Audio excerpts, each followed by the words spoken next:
Welcome to today's episode of Feminine Genius Meets the Ad Executive. This is Late Night with Dr. Ria Liza, featuring Up Close and Personal with Mr. Mark Montehermoso.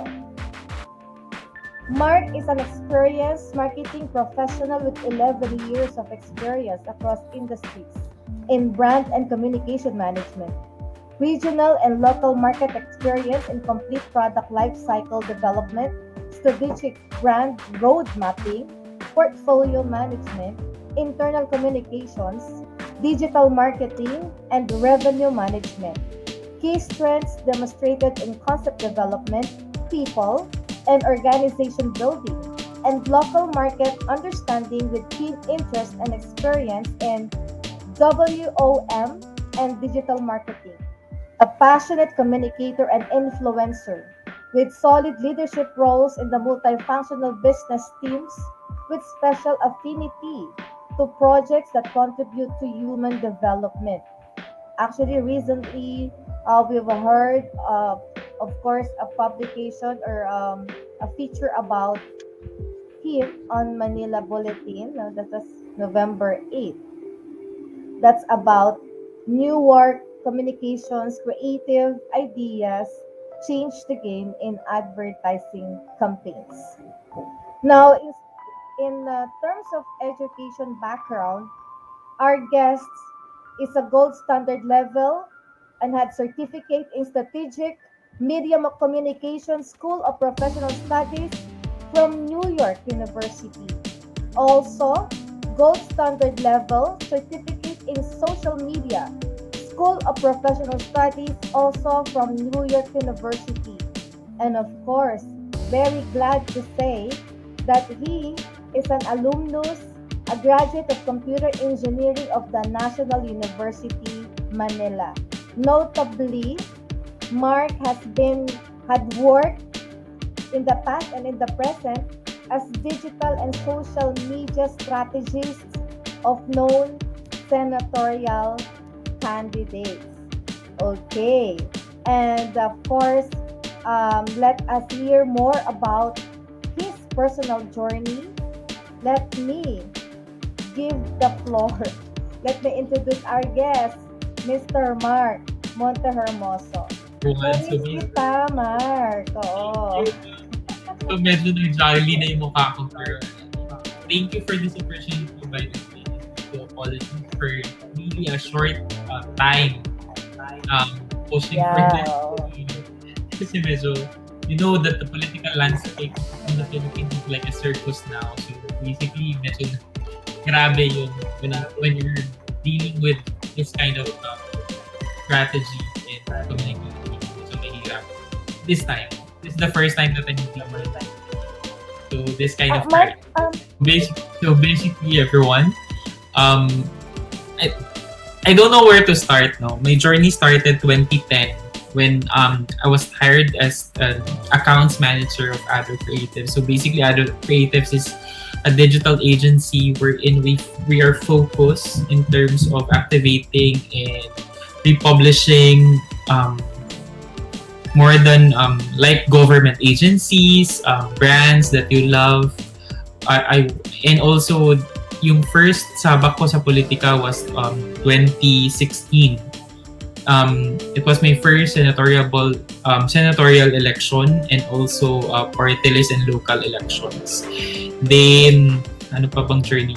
Then I of course um after that naging mas malaki yung instances wherein social media kinainan ni social media yung mismong television as well as radio. That's why the traditional medias are dying that time.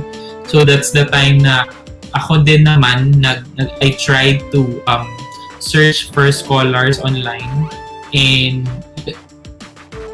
good thing after the election natanggap naman ako for scholarship sa New York University. Then that's the time na yun nag-try ako and I fly.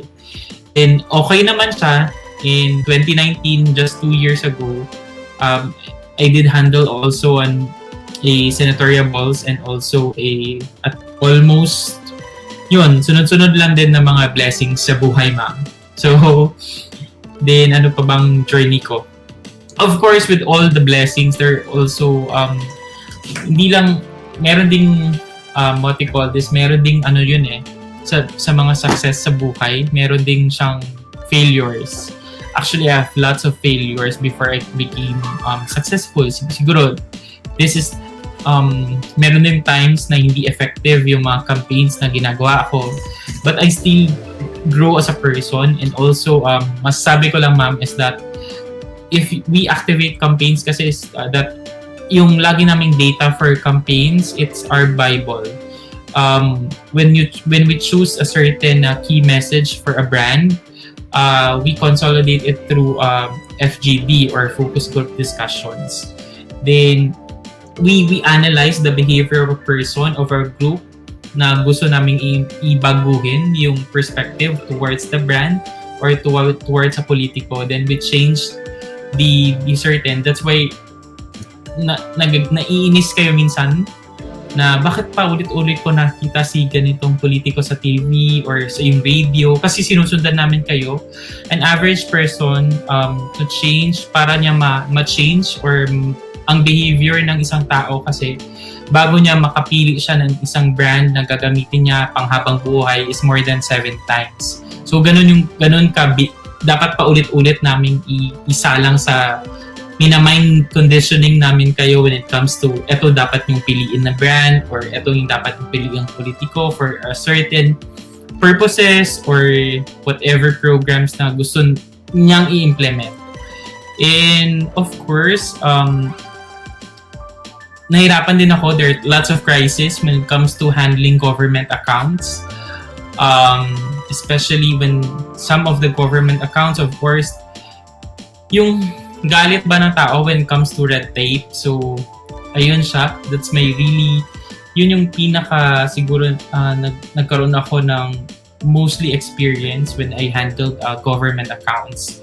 Kasi hindi lang siya yung the usual the brand na you have to implement certain programs, projects, then we will have to mind conditioning you. Pero kasi sa government accounts, it's a cycle wherein we have to study first the foundation, the internal part of the government system of how it works. Then after yung agency, how they service a people, their counterparts or stakeholders, which is you. Then after, ano yung nakukuha ng isang tao na pumunta sa government offices. Then after yung transactions, the usual. Then yung ecosystem of how government works, kailangan namin study that. Yun, sobrang hirap yung ganong challenges. Unlike sa election is that from June, nagsisimula yung election Tapos magpa-filing ng October, then after or November, sometimes yung filing ganon. Then after you have to change yung study mo yung surveys as your data, as your guide kung saan mababa yung isang kandidato. Then we pushed for ano yung better na stronghold point sa kanya, mga lugar na stronghold siya. Then doon tayo mag-focus. Then after kung tumaas ulit siya sa survey, you have to tweak yung campaign. Kung effective yun, doon ulit babalikan lang ulit siya.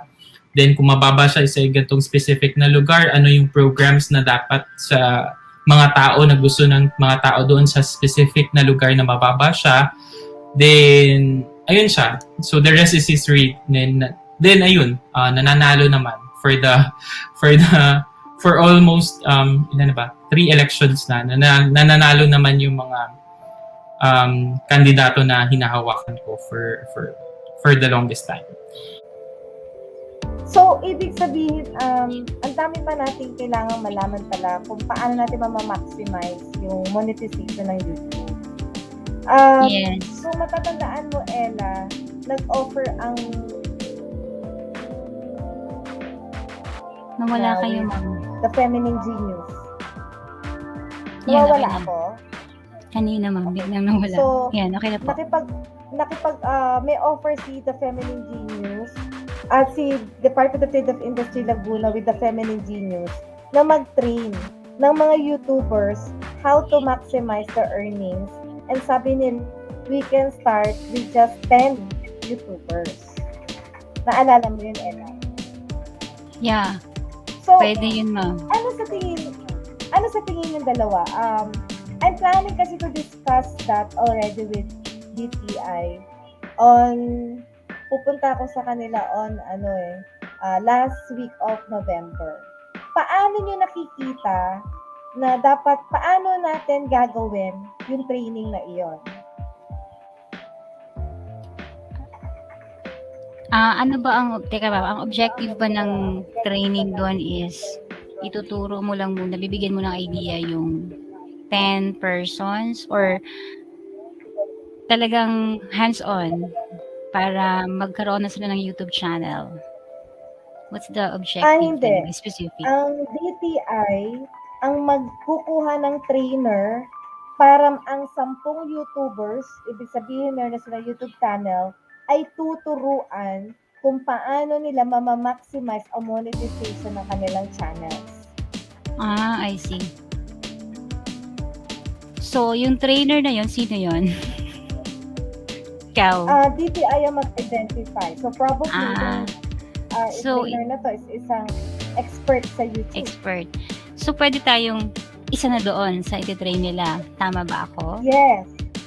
Okay.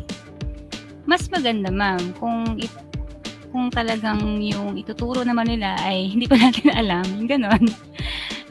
Yung tipong hindi na natin kailangang paglaanan pa ng mahabang time dun sa tutorial ng YouTube. Why not?